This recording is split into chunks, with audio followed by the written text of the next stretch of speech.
दोस्तों जय हिंद। आज हम क्या जानेंगे, कारक जो होता है ना, कारक की अपवाद के बारे में जानेंगे।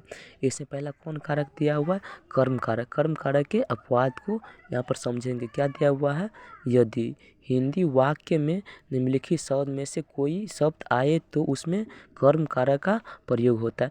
जो शब्द दिया हुआ है इस शब्द में से कोई भी शब्द आए तो उसमें कौन कारक का प्रयोग होगा, कर्म कारक का। जैसे दूध दूहना, चाय मांगना, पक पकाना, दंडित करना, चीज चुनना, चेतना पदार्थों के साथ।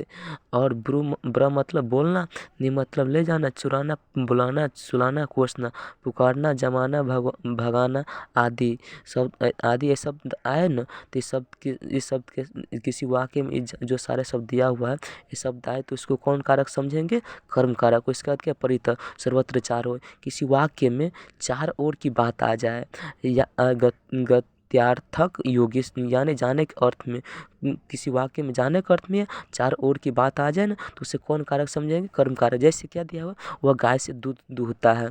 जैसे आ गया दूध, दूध क्या है, दूध दूहना, दूहना तो इसे कौन कारक कहेंगे, कर्म कारक। जैसे यहाँ पर से दे दिया हुआ है तो इसको ना समझेंगे कि से कौन कारक होता है, कर्ता ने कर्म को करण से, तो इसको करण कारक ना समझेंगे क्योंकि दूध दूहना है। जो यहाँ पर शब्द दिया हुआ है इस शब्द के अनुसार ये कौन कारक होगा, कौन कारक होगा, एक कारक होगा कर्म कारक।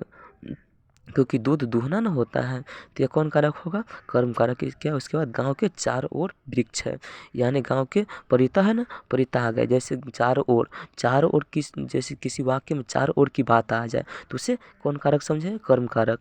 क्या है, गांव के चारों ओर। उसके बाद के शहर के दोनों ओर नदी बहती है, शहर के दोनों ओर क्या होता है, नदी बहता है, तो यह भी कर्म कारक है।